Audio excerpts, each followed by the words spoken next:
Mari saudara-saudara kita buka firman Tuhan di dalam Keluaran pasal yang ke-13.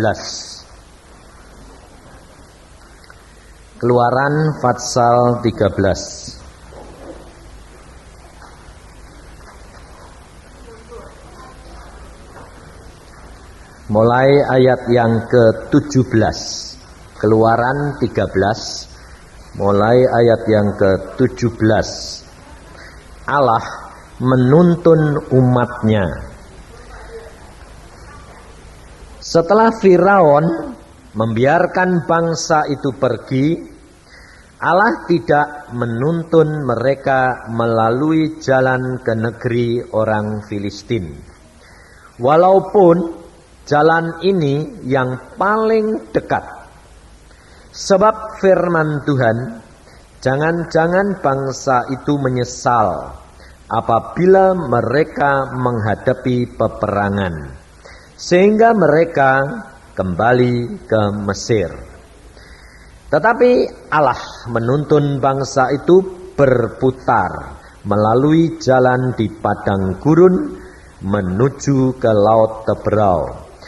Dengan siap sedia berperang, berjalanlah orang Israel dari tanah Kanaan. Saudara, sampai di sini lebih dahulu. Di dalam firman Tuhan ini, Tuhan judulnya mengatakan bahwa Allah menuntun umatnya. Manusia di dalam dunia ini, saudara, tidak ada yang tanpa masalah.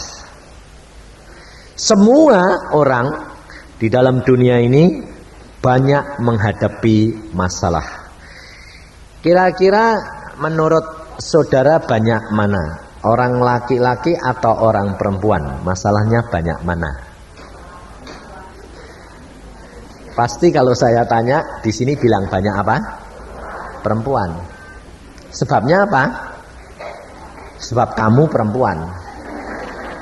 Masalahnya itu, betul enggak? Dan terus terang, di gereja-gereja, di persekutuan, di kumpulan-kumpulan paling banyak isinya perempuan. Kenapa? Sebetulnya itu bukan masalahnya yang paling banyak. Bukan. Masalahnya sama, saudara. Tapi yang paling banyak mendapatkan tekanan itu perempuan. Makanya banyak orang yang di persekutuan, di gereja, di mana-mana banyak perempuannya. Karena apa? Karena justru yang paling banyak menderita. Itu masalahnya. Makanya saudara mengatakan yang paling banyak masalah itu orang perempuan. Sebetulnya tidak sama. Cuma karena perempuan yang banyak ketekan. Kenapa kok dia yang banyak tertekan? Nah ini masalahnya, saudara. Sebab saudara tidak menyadari, saudara itu sudah dibuat Tuhan, dibentuk Tuhan jadi orang perempuan. Orang perempuan tuh dari kecil dididik oleh orang tuanya selalu tahan diri, betul tidak? Kalau ada anak laki sama anak perempuan, yang anak perempuannya itu nakali kayak anak laki, kira-kira ibu bapaknya bilang apa? Kamu ini perempuan, jangan kayak laki, betul tidak? Selalu bapak ibunya ngomong gitu tidak? Nah, kenapa gitu? Sebab orang perempuan selalu disuruh nahan diri. Nah, jadi dari kecil sudah dididik untuk nahan diri. Itu disiapkan Tuhan untuk jadi apa? Hah? Tahan penderitaan. Loh, lah kok saudara sekarang komplain? Sekarang saudara protes. Orang perempuan yang banyak menderita. Loh, dari kecil sudah disiapin, no? Loh, setiap orang ini punya jatah sendiri-sendiri, betul enggak? Saudara tidak bisa berkata, Tuhan, kenapa engkau jadikan aku perempuan? Tidak bisa toh? Karena engkau sudah dipilih Tuhan jadi perempuan. Dan Tuhan sudah siapkan. Saudara harusnya mengucap syukur, jangan merasa menderita. Kenapa? Karena orang perempuan itu sebetulnya lebih segala-galanya dari laki. Karena Tuhan sudah mengatakan, aku berikan Adam, engkau seorang perempuan, seorang yang sepasang, sejodoh, dan menjadi penolongmu. Yang ditolong sama yang nolong pinter mana?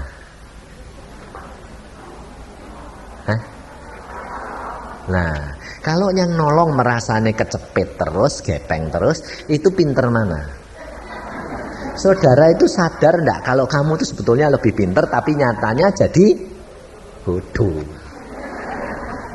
Karena saudara tidak sadar bahwa engkau sudah ditetapkan oleh Allah jadi penolong. Dan engkau sudah dididik oleh Tuhan, dibentuk sedemikian rupa, sehingga engkau mampu mengatasi. Nah, sebab Alkitab sudah berkata, jadilah segala sesuatu sesuai dengan imanmu. Iman ini lalu keluar di dalam mulut kita. Apa yang kita omongkan jadi. Nah, kalau kamu bilang, aku sih perempuan selalu buat kalah-kalahnya, kalah terus. Betul enggak? Ini, kamu harus sadar bahwa kamu seorang penolong dan kamu pengawas. Penolong itu pengawas. Penolong selalu ngawasi. Kalau ada yang perlu ditolong baru bertindak. Tapi kamu enggak. Ngawasi belum bertindak kamu sudah ribut dalam dewek. Nah itu. Sehingga akhirnya yang kamu awasi belum bertindak kamu sudah ribut. Loh, kamu ini yang pemimpin atau? Nah, dia lalu jadi marah. Oh, kamu ini pengawas bukan pemimpin. Ini banyak orang perempuan yang salah ngerti. Saudara diangkat jadi pengawas. Penolong itu pengawas, bukan memimpin. Tapi kamu merasa bisa karena ngawasi dari atas, tahu oh ini nanti jadi ya begini. Jangan begitu. Loh, belum dialami kok sudah jangan. Lah kamu arahkan akhirnya kamu kena pentung salahmu. Maka dari itu belajar. Saya selalu katakan, baca Alkitab, baca Alkitab. Engkau akan mengerti caranya Allah menolong. Sebab Yesus pada waktu dia pergi ke surga dia berkata apa? Aku akan kirim siapa? Roh Kudus. Roh Kudus akan tinggal di mana? Di hati. Nah, Roh Kudus fungsinya sebagai pemimpin atau penolong? Penolong. Pemimpin kita siapa? Yesus. Penolong kita siapa? Roh Kudus. Nah, Tuhan Yesus sekarang tidak ada di surga. Sekarang yang ada di dunia siapa? Roh Kudus. Ada di mana? Di hati. Nah, kira-kira gampang mana berkomunikasi dengan Roh Kudus? Orang laki atau orang perempuan? Orang perempuan, sebab sebetulnya Roh Kudus itu penolong, orang perempuan itu penolong. Jadi kan cocok toh. Wong memang fungsinya, jabatannya, kebiasaannya sama. Tapi masalahnya saudara tidak sadar bahwa Roh Kudus ini adalah penolong. Baca Alkitab, Roh Kudus tugasnya apa? Menuntun engkau ke dalam seluruh kebenaran. Loh, nuntun toh? Bukan mimpin toh? Nuntun itu mengarahkan atau mimpin? Mengarahkan. Yang ngambil keputusan siapa? Kita sendiri.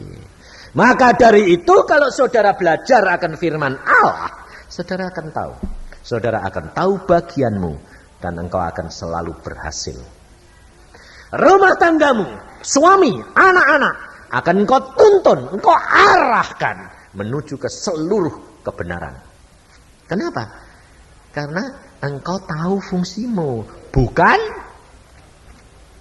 memimpin, tapi mengarahkan. Makanya Roh Kudus kalau ngomong selalu ndak gini, begini, ndak. Kamu kalau begini hasilnya begini, kalau begini hasilnya begini. Kamu pilih, kamu tetapkan sendiri. Kenapa? Orang-orang punya masalah selalu berdoa, selalu mengatakan, loh suara Tuhan kok macam-macam. Sampai aku tidak bisa mengambil keputusan. Yang ini atau yang ini? Boleh enggak? Lebih enak kalau boleh enggak, boleh enggak. Gitu lebih seneng enggak? Ayo, kamu lebih seneng Disuruh milih sendiri atau senang ditetapkan? Hah? Lebih senang ditetapin toh? Kenapa? Lah kalau kamu senang ditetapin, kenapa kamu ambil alih pemimpinmu? Kamu memang penolong. Nah, yang menetapin siapa? Dirimu sendiri. Dirimu sendiri di bawah siapa? Hah? Di bawah Yesus pemimpin. Nah, lalu pemimpin di dunia ini siapa? Suami. Nah itu, makanya saudara masih hidup di dunia loh. Jangan sok rohani di surga. Nanti di surga itu nanti. Sekarang ini masih di dunia. Masih ada orang laki. Jangan lupa. Kalau sudah kumpul-kumpul gini jadi lupa.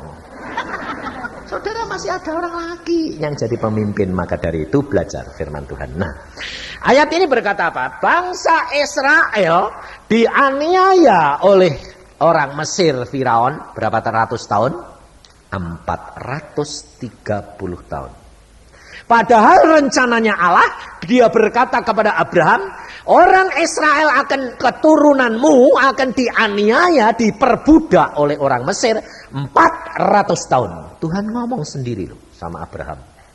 Tapi kenyataan terjadi 430 tahun. Nah, mundur enggak? Ngaret enggak? Hah? Loh, lah Allah ngomong kok ngaret? Apa-apa Allah lupa? Tidak. Kalau saudara baca, semua ada kaitannya. Kedurhakaan orang Amori belum sampai. Nah, sehingga orang Israel menderitanya tambah. Karena apa? Karena orang Israel tidak mencari Tuhan. Maka dari itu saudara kamu pelajari. Selama engkau mencari Tuhan, semua masalahmu pasti diatasi tepat pada waktunya.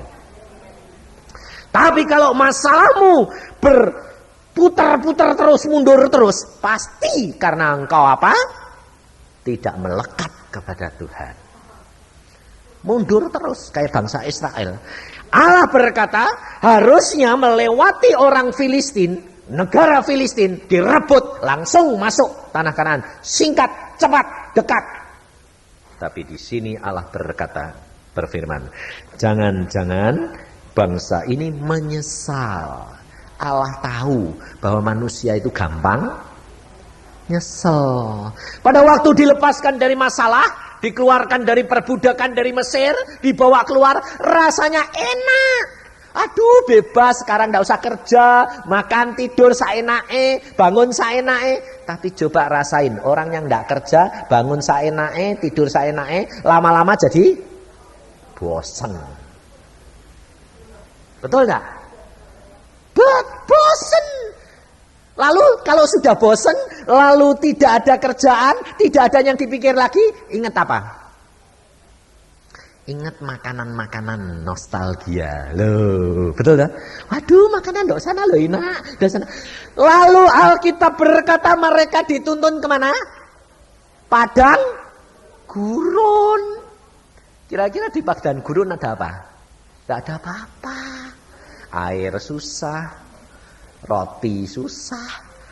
Loh, kalau saudara baca bangsa Israel kepengen apa? Bawang merah, bawang bombay. Loh, bumbunya kepengen karena merasain di Mesir dapat bumbu. Loh, saudara tahu? Kalau Allah sedang biarkan saudara dan saya masuk di dalam masalah, kesulitan, pikiranmu pasti berputar-putar di masalah itu, betul?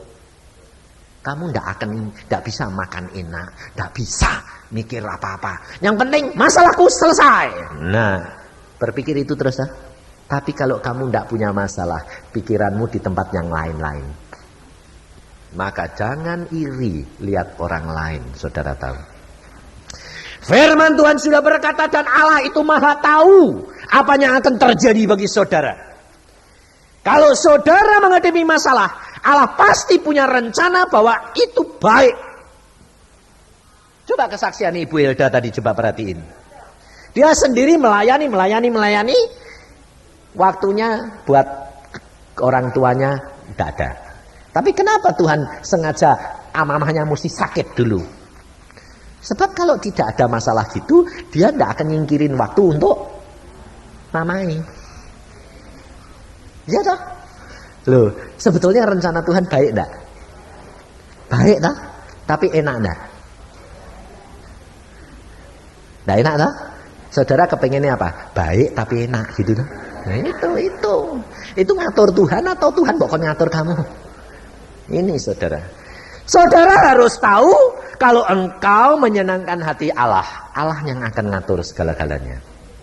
Makanya Rasul Paulus berkata, ucapkan syukur dalam segala perkara, gak usah takut, Allah itu yang ngatur.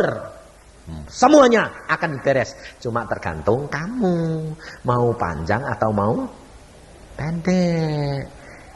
Mau panjang mau pendek?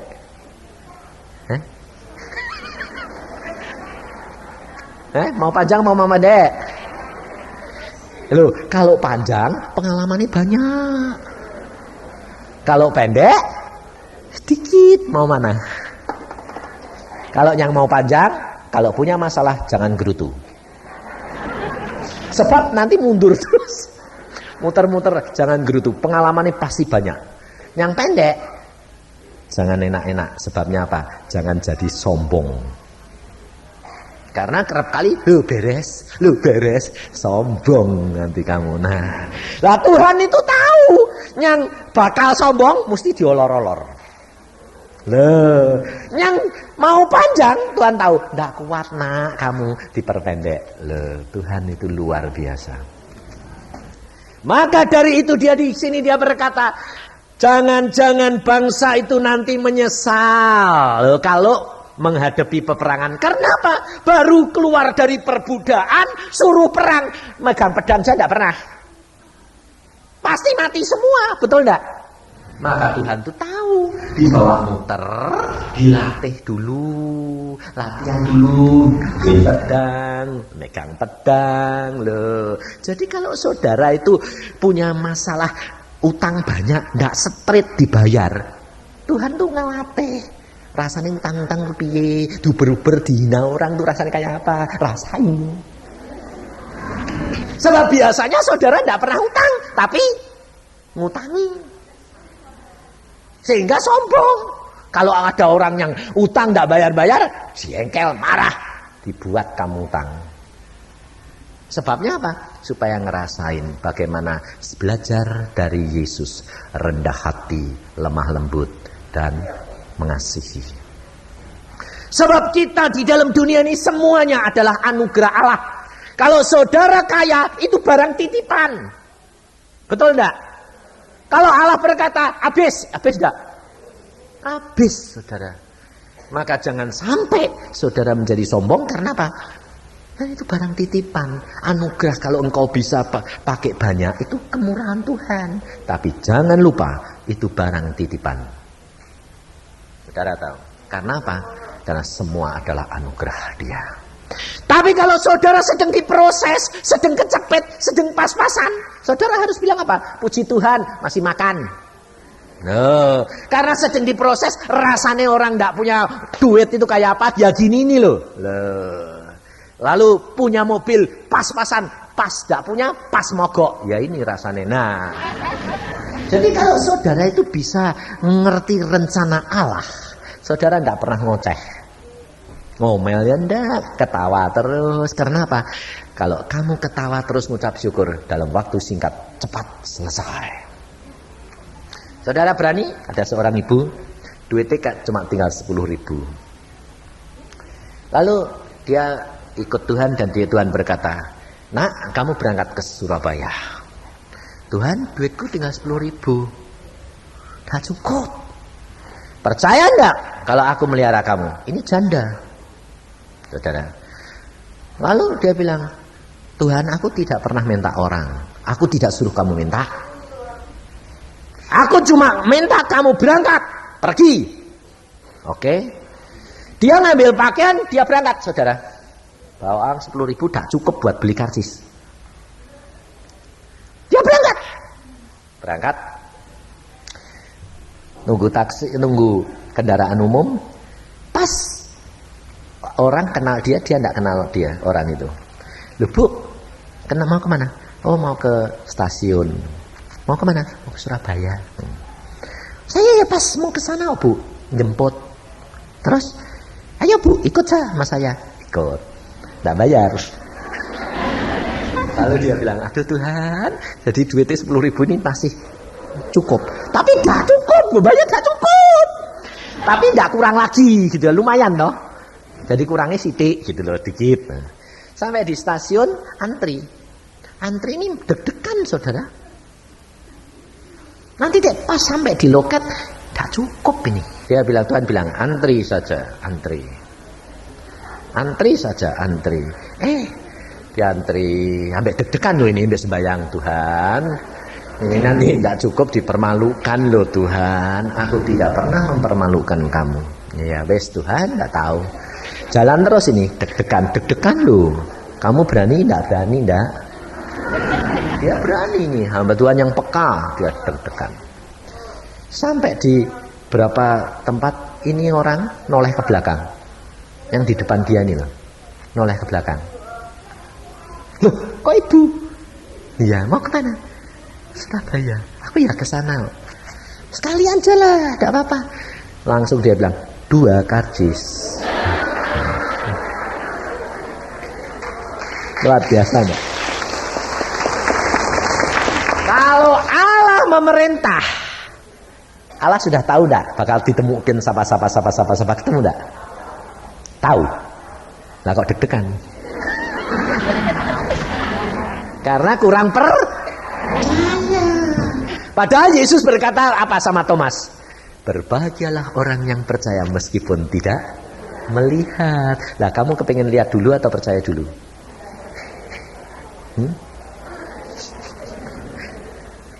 Paling enak ya lihat dulu, betul lah. Itu tidak bahagia. Coba bayangin sampai Surabaya duit cuma 10.000, tetap 10.000. Sampai sana ketemu, sekalian yuk ke sana tak anter. Sampai beres semuanya persis. Lalu itu lebih bahagia daripada kalau sudah dikasih duit. Saudara tahu kenapa Tuhan ajar gitu? Karena Tuhan lihat tuh ibu ini sanggup melakukan itu perkara itu. Tapi kenapa tidak dibuat saudara begitu? Sebab Tuhan tahu engkau tidak sanggup. Tidak bakal dikasih pengalaman gitu, betul tidak? Maka dari itu setiap perkara yang terjadi dalam hidupmu, mengucap syukur. Karena Allah sudah mengukur dan Allah sudah tahu. Kalau engkau diputar jalannya tidak straight sampai, Allah tahu itu yang terbaik. Untuk mendidik, mengenal, mengalami, menikmati pengalaman bersama dengan Yesus. Ini hidup kekristenan, saudara. Maka dari itu, saudara pelajari terus. Nah, Tuhan mengajar murid-muridnya, anak-anaknya untuk belajar menuju kepada Kanaan berperang. Jadi tidak sekedar saudara cuma dituntun jalan masuk Kanaan. Tidak, ada harga yang saudara dan saya harus bayar. Saudara menjadi prajurit-prajurit yang berperang secara rohani, bukan jasmani. Dan ibu-ibu sudah dipilih oleh Tuhan supaya di dalam tiap keluarga ada satu orang yang menjadi pengawas, menjadi penolong, dan ahli dalam strategi peperangan rohani. Maka Alkitab sudah berkata, satu orang diselamatkan, seluruh isi keluarga diselamatkan. Jadi ibu-ibu ini juga punya andil. Kalau engkau benar-benar menjadi pelaku firman, saya jamin keluargamu pasti diselamatkan Tuhan. Sebab Tuhan tidak mungkin tidak menggenapi janjinya. Maka dari itu perhatikan ayat-ayat ini. Nah, selanjutnya ayat Alkitab berkata, ayat 20. Demikianlah mereka berangkat dari Sukot dan berkemah di Etam, di tepi padang gurun. Tuhan berjalan di depan mereka pada siang hari dalam tiang awan untuk menuntun mereka di jalan, dan pada waktu malam dalam tiang api untuk menerangi mereka, sehingga mereka dapat berjalan siang dan malam dengan tidak beralih. Tiang awan itu tetap ada pada siang hari dan tiang api pada waktu malam di depan bangsa itu. Nah, saudara perhatikan, pada waktu zaman dahulu Allah sudah menyatakan dirinya di dalam pimpinan umatnya. Sampai sekarang pun Alkitab berkata, Allah Yesus tidak pernah berubah. Yang berubah siapa? Yang berubah siapa? Saya gitu loh. Ngaku saya kok susah. Berubah itu adalah manusianya. Nah, maka dari itu saudara pelajari, bangsa Israel dipimpin dengan tiang awan siang hari loh. Jadi bangsa Israel ini lihat terus enggak? Ada tiang api kalau malam, lihat terus enggak? Allahnya ada di situ enggak? Ya. Nah, setiap masalah bisa dihadapkan kepada Allah melalui Musa enggak? Ya.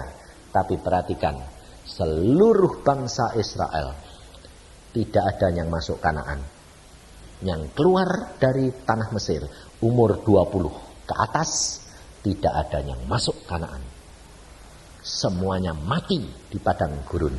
Yang masuk cuma 2 orang, Yusak sama Kaleb. Semua yang masuk anak-anaknya yang kecil-kecil di bawah umur 20. Kenapa saudara? Sebab bangsa itu tidak pernah nurut Tuhan. Ngomel terus. Meskipun tiap hari dia melihat yang awan, tiap malam dia melihat yang api, dia tahu Allahnya di situ. Dan Allah menghajar orang Israel dengan keras. Salah bunuh. Tetap tidak bertobat. Nah, saudara tahu, itulah manusia.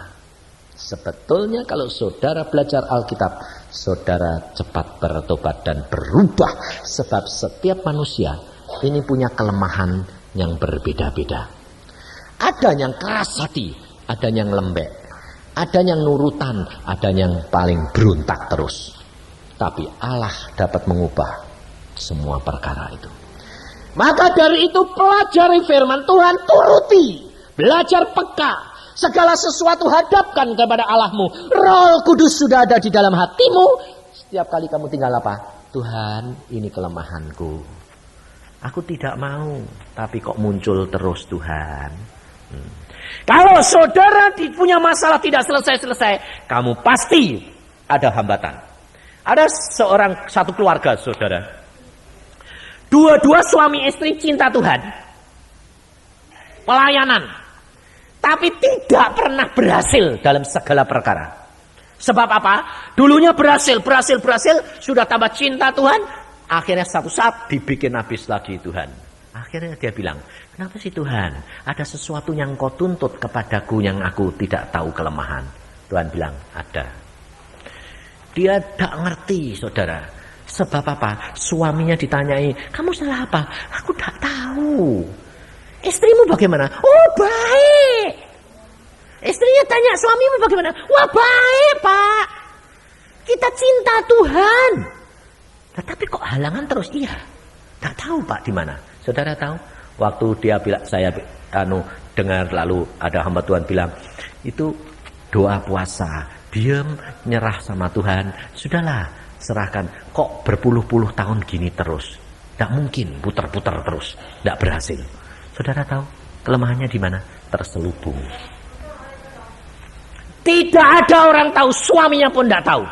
Bahkan dirinya sendiri pun tidak ngerti. Waktu didoakan, Tuhan berkata, perzinaan. Makanya aneh itu. Loh, sampai perzinaan.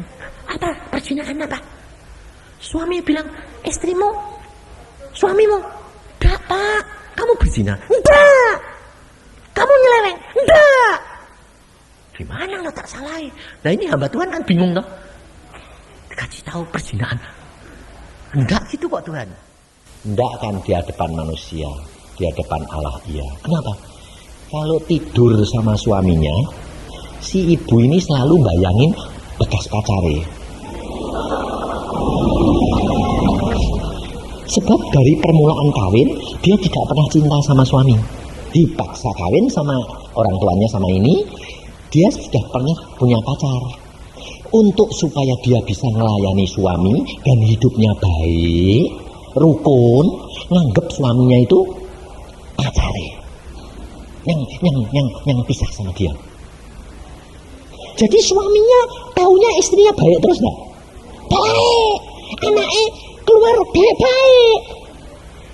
Tapi si istri ini enggak sadar setiap kali dia melayani suaminya itu pacare. Saudara tahu enggak? Itu perzinahan terselubung. Maka dari itu berkat semuanya tertutup, saudara. Dan setelah mereka ini bertobat, nangis istrinya, dibuka sama Tuhan. Suaminya sampai matanya bunder. Jadi berpuluh-puluh tahun itu kamu enggak pernah lihat aku? Enggak. Kira-kira kalau bapak yang bayangin pacare terus, kamu sakit hati enggak? Nah. Sakit? Itu enggak kasih namanya. Oh, sudah bar ya bar. Mau cari penyelesaian kok masih sakit. Enggak boleh. Ngampuni. Pada waktu itu suaminya bilang, oh ya sudah, yang penting masalahnya kita itu selesai. Untung aku sekarang tahu setelah aku kenal Tuhan baik. Coba aku tahu dulu. Oh, sudah cerai loh. Saudara, Tuhan itu luar biasa enggak, saudara? Dia buka semuanya terjadi setelah saudara dan saya bayar harga itu. Jalan saja apa yang Allah katakan dan lakukan dan perintahkan. Jangan bertanya-tanya kemana ini, apa maksudnya, mengapa. Kalau kamu tanya-tanya ngomel terus, muter tambah panjang nanti. Saudara terima, ucapkan syukur dan puji Tuhan. Beres, keluarga itu sekarang diberkati Tuhan luar biasa. Saudara tahu? Ini hidup kekristenan. Lakukan bagianmu. Lakukan yang Allah katakan. Dan Allah akan melakukan. Belajar dari Tuhan Yesus. Jangan belajar dari orang lain. Sebab Tuhan Yesus sudah berkata di dalam Matius pasal yang ke-11. Di dalam Matius pasal 11 ayat yang ke-28, 29 dan 30. Tuhan bicara jelas sekali. Marilah kepadaku semua yang letih lesu dan berbeban berat. Aku akan memberi kelegaan kepadamu. Pikulah kuk yang kupasang dan belajarlah padaku. Karena aku lemah lembut dan rendah hati. Dan jiwamu akan mendapat ketenangan. Sebab kuk yang kupasang itu enak. Dan bebanku pun ringan. Saudara kalau menerima ayat ini. Saudara jangan terkecoh. Terkecohnya begini.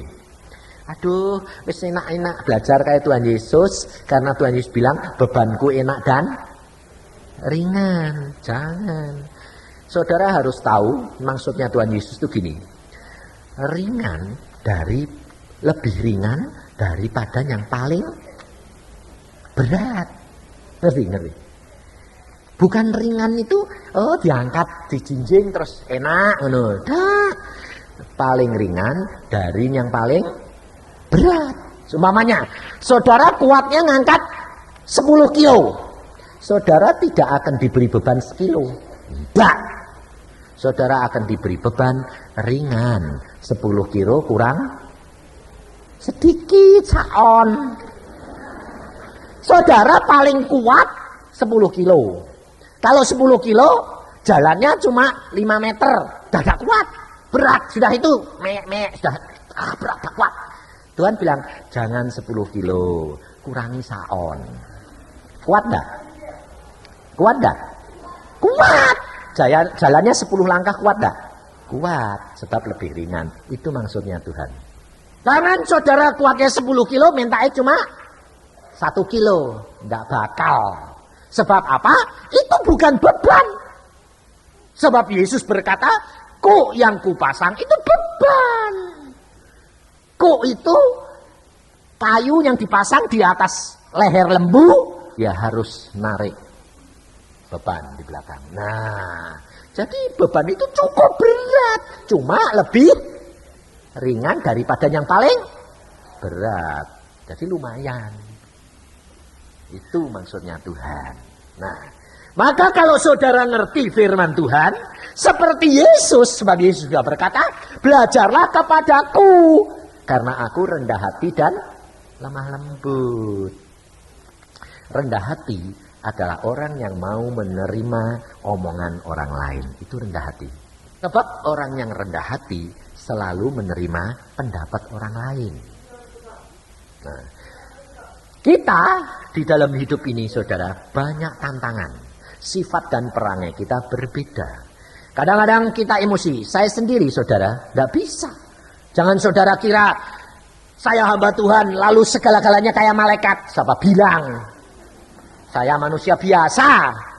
Kalau saya sedang badan tidak enak, gampang emosi tidak? Gampang. Kalau saya kurang berdoa, gampang emosi tidak? Gampang. Sebab Alkitab sudah berkata, engkau dididik menuju kepada apa? Kesempurnaan. Belum sempurna. Tadi loh saya ngomong-ngomong sama Lani. Dia bilang, saya ini kalau Tuhan datang Pak, saya sih, wah bahaya ini Pak, belum siap. Loh kok belum siap ya? Lah aku belum sempurna. Loh, kamu kira selama kamu hidup di dalam dunia bisa sempurna? Loh, tidak bisa. Tidak bisa, tidak bisa, tidak bisa. Kenapa? Nanti kalau pas mau mati, itu sempurna. Mati, kletek, sempurna. Loh, betul tidak? Yang dinamakan sempurna itu dagingnya sudah mati, keinginannya sudah mati. Sehingga keinginan kita, pikiran kita Yesus terus. Selama kamu hidup di dunia bisa. Contohnya saja saya tadi bilang. Saya tak kasih contoh gampang, saya bilang. Kamu suka nonton TV tidak? Suka. Kamu sedang nonton, Tuhan bicara. Yang mbok tonton apa? Masuk sembahyang. Ceritanya sedang rame. Ayo, mbok tinggal sembahyang atau sebentar Tuhan. Nah, ayo jujur. Mau bilang apa? Hah? Sebentar loh. Tuhan mbok kalahke loh. Itu kehendak daging mbok menangke atau kehendak roh? Daging menang loh? Sempurna enggak? Enggak. Tuhan sudah enggak suka. Nah, gampang loh. Kamu sedang masak. Ada tamu. Tuhan bilang, kasihkan pembantu. Sembayang. Kamu bilang apa? Nanti tidak enak Tuhan, sebentar sih. Nanti tidak enak, nanti kan bilang masakannya siapa? Nyonya, kok tidak enak? Gengsi enggak? Hah? Kamu bilang apa? Sebentar Tuhan, betul enggak? Kehendak daging atau kehendak Tuhan? Daging. Sempurna enggak? Enggak ada orang sempurna. Tapi bagaimana ini mencapai kesempurnaan? Kenapa orang Kristen, kenapa kalau mau mati kebanyakan diberi sakit? Ayo, sebentar pun mesti kasih sakit. Kenapa? Sebab menuju kepada kesempurnaan. Kalau sudah sakit, lalu Tuhan tanya, makan enak enggak? Enggak enak Tuhan. Duitmu banyak, gunanya ada apa? Enggak ada gunanya Tuhan. Rumahmu bagus gini, kowe tidur di sini enak enggak? Enggak enak, wong badannya sakit semua Tuhan. Loh. Lalu semua lalu kamu bilang enggak ada artinya ya Tuhan. Duit banyak, permata banyak, makanan enak banyak, suami baik-baik, kali sakit gini mau diapain? Enggak bisa apa-apa dah. Kadang-kadang saudara coba, sakitnya itu kulitmu kalau kesinggung nyeri. Suami mau nyayang-nyayang, sakit yang Suami bilang, lu disayang kok malah sakit. Lihat maksudmu sih baik, tapi kesinggung ini macam. Betul enggak saudara? Lalu di dunia ini kamu lepaskan enggak pada saat itu? Lepas. Kamu bilang, betul Tuhan, semuanya sia-sia, semuanya kosong. Sempurna enggak? Sempurna. Lalu Tuhan, bagaimana mau pulang? Ya Tuhan, ayo pulang bersama dengan aku. Tinggal enggak? Tinggal. Tapi kalau masih, Tuhan, aku masih kepengen. Sempurna enggak? Enggak bisa. Lalu orang ini minta sembuh lagi. Kembali ke daging atau sempurna? Daging sudah sembuh, mulutnya enak, tidak pahit. Waduh, makannya simyan, makan lah ya. Balik lagi saudara. Ini loh saudara, ini hidup kekristenan saudara tahu. Jadi ucapkan syukur dalam segala perkara karena apa yang direncanakan Tuhan pasti baik. Nah, kalau saudara mau membayar harganya dan engkau akan menjadi orang yang berhasil, apa? Lihat kata-kata Tuhan Yesus di dalam Yesaya 52 ayat yang ke-13. Perhatikan saudara. Saudara jadi orang Kristen, saudara pasti kepengen ini. Nah, makanya itu belajar, nanti saudara akan masuk, pasti berhasil. Yesaya 52 ayat 13.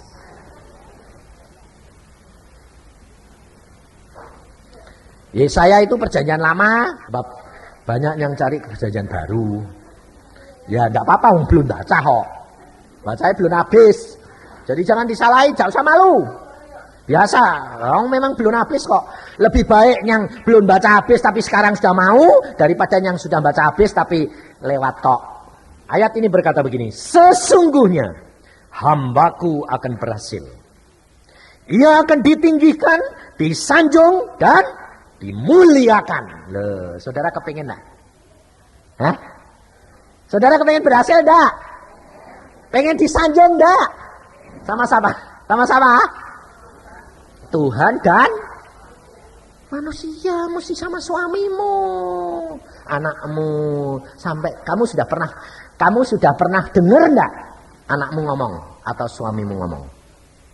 Aku bangga punya istri seperti kamu. Kalau belum, periksa diri. Jujur saya ngomong terus terang. Kamu pernah dengar enggak? Suamimu bilang, aku bangga punya istri seperti kamu. Kalau belum, periksa diri. Berarti belum berhasil. Baru di tengah jalan. Bukan enggak berhasil, baru di tengah jalan. Imani, pasti berhasil. Imani berani enggak? Imani. Alkitab yang ngomong. Hambaku pasti berhasil. Ia akan ditinggikan, disanjung, dan dimuliakan. Ini Alkitab yang ngomong saudara. Sebab Yesus berkata apa? Mungkin saudara berkata gini. Oh ini kan untuk Tuhan Yesus. Betul. Tuhan Yesus bilang apa? Seperti Bapa mengutus aku utus kamu. Sama enggak? Sama. Kalau Yesus berhasil, kamu bakal berhasil. Kalau Yesus ditinggikan, kamu bakal ditinggikan. Kalau Yesus disanjung, kamu bakal disanjung. Kalau Yesus dimuliakan, kamu bakal dimuliakan. Maka dari itu di dalam keluarga dulu. Saudara, di dalam keluarga harus ada itu pernyataan. Kalau sampai suamimu berkata, ini terus terang loh, saya ngomong sama istri saya bangga punya istri seperti kamu. Kenapa? Kalau aku tidak dapat kamu, aku tidak jadi seperti ini. Kenapa? Karena dia pendoa. Ya sembahyang terus. Kalau saya gentak sedikit, air matanya yang keluar. Tapi Yesus mengubah saya karena doa-doa penolong, pengampun, pengawas. Ini loh saudara. Anak-anak berkata, bangga aku punya mamah seperti engkau. Sebaliknya anak-anak juga terhadap saya juga begitu. Istri saya juga mau. Untung aku dapat kamu. Aku kalau dulu tidak dapat kamu kayaknya apa? Aku bangga punya suami seperti kamu. Loh, tidak senengnya kayak apa? Seneng loh. Saudara alami enggak? Belum.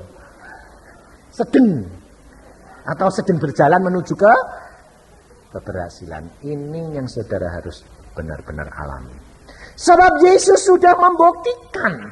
Tetapi untuk saudara dan saya berhasil, ada harga yang harus dibayar. Apa? Melayani, menyenangkan hatinya Tuhan, maka engkau akan berhasil. Setia menanggung derita. Kenapa? Bukankah Yesus sudah menderita buat kita? Apakah saya perlu Pak menderita buat orang lain? Baca Yohanes 3:16. Apa berkata? Ayo, semua mesti sudah ngapal itu. Karena demikian Allah mengasihi isi dunia, ya toh? Sehingga barang siapa yang percaya kepada Yesus tidak binasa tapi dapat beroleh hidup kekal. Tapi buat kamu harus dihafalin 1 Yohanes 3:16. Sama-sama 3 Yohanes 16 tapi tambahi 1. Satunya itu buat kamu. Ayo baca. Itu mestinya dihafalin. Yang dihafalin yang enak-enak tok.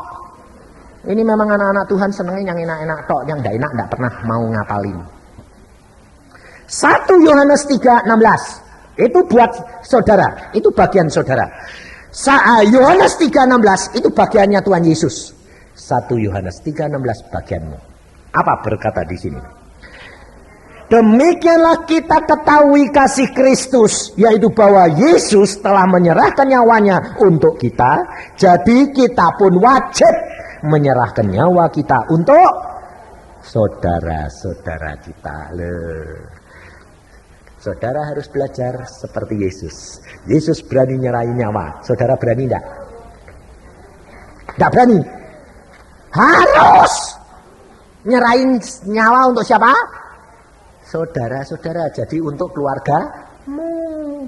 Engkau jadi penolong, engkau jadi pengawas, engkau menjadi pendoa syafaat di hadapan Yesus, berkata, Tuhan ampuni suamiku, ampuni anak-anakku, mesti beres. Asal pendoanya sendiri beres. Pendoanya sendiri tidak beres-beres, doanya tidak pernah didengar. Saudara tahu 1 Yohanes 3:16 bagianmu. Kamu harus rela seperti Yesus, melayani, mengasihi, mengampuni. Ada seorang ibu di Surabaya, dia berkata begini, Pak, aku sudah tobat. Tobat apa? Tobat menghadapi suamiku. Jalan apa sudah tak tempuh, Pak, tidak bakal bisa berhasil. Kenapa? Suamiku tuh nakali luar biasa. Kelihatannya kok bawaan, Pak. Saya bilang, bawaan apa? Bawaan tidak cukup 1. Nah terus, sekarang bagaimana, Pak? Kamu ini belajar seperti Yesus. Bagaimana? Ngucap syukur, serahkan Tuhan. Apapun Roh Kudus yang ngatur, bukan kamu. Lakukan bagianmu. Bagaimana saya? Dia pulang, layani, sayangi, ampuni. Di luar bukan urusanmu. Tanggung jawab sama Tuhan. Wah.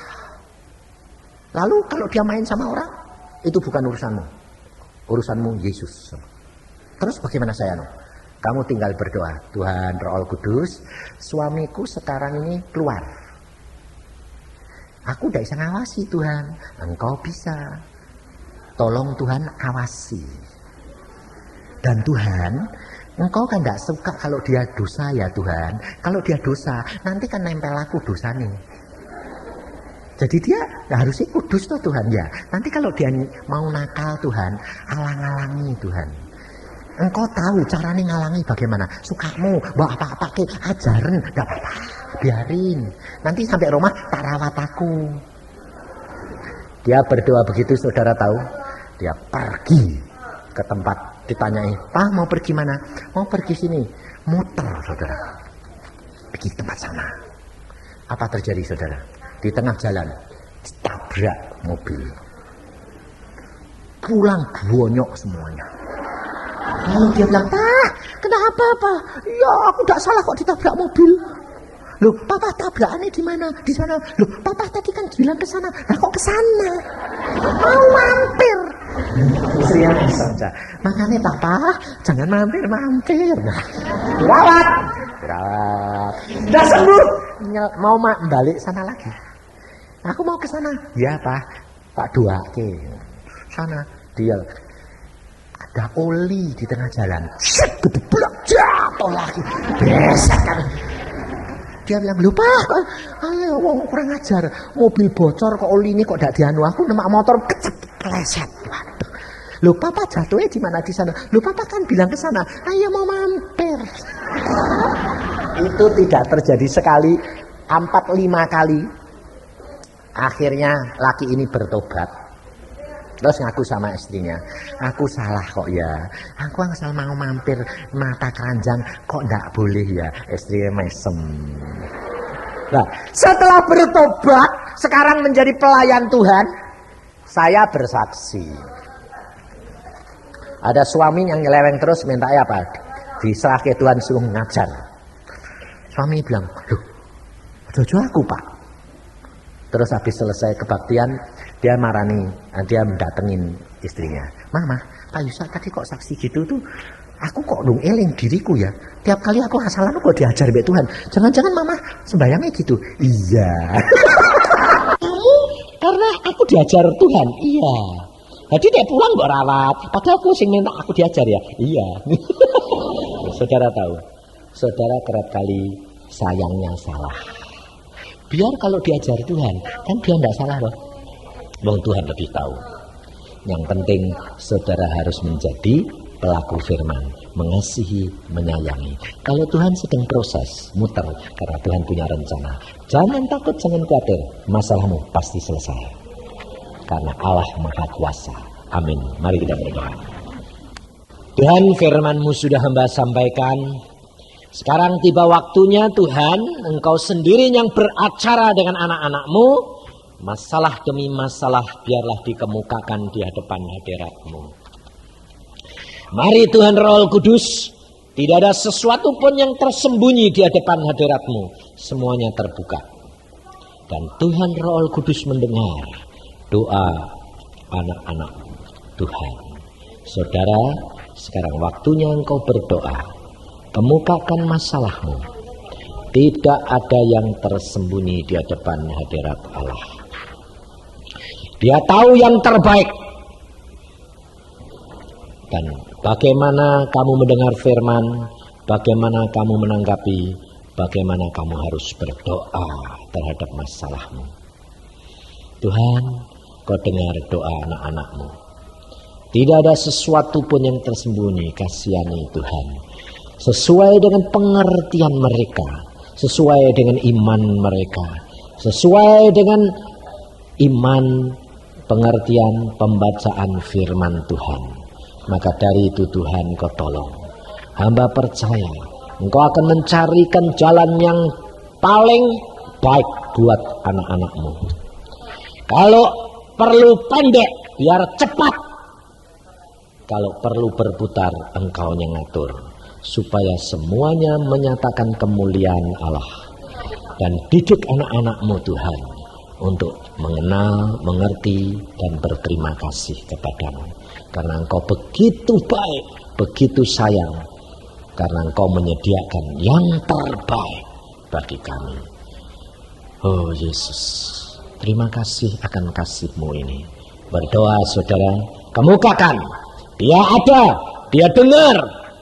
Dan percaya, dia pasti menyelesaikan. Kalau engkau mau berhasil,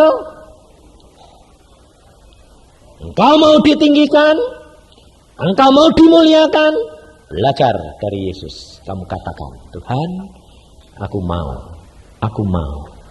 mau seperti Yesus. Aku mau melakukan seperti Engkau Yesus. Oh Yesus, sikia karatasya kata kaya karatas. Goye kiria kata kaya karatas sukutuku. Tuhan mengatakan, jangan takut, jangan khawatir anak. Aku menyertai kamu. Percayalah, tunggu waktu Tuhan. Dia bersama dengan engkau. Engkau tidak seorang diri, engkau bersama dengan Yesus.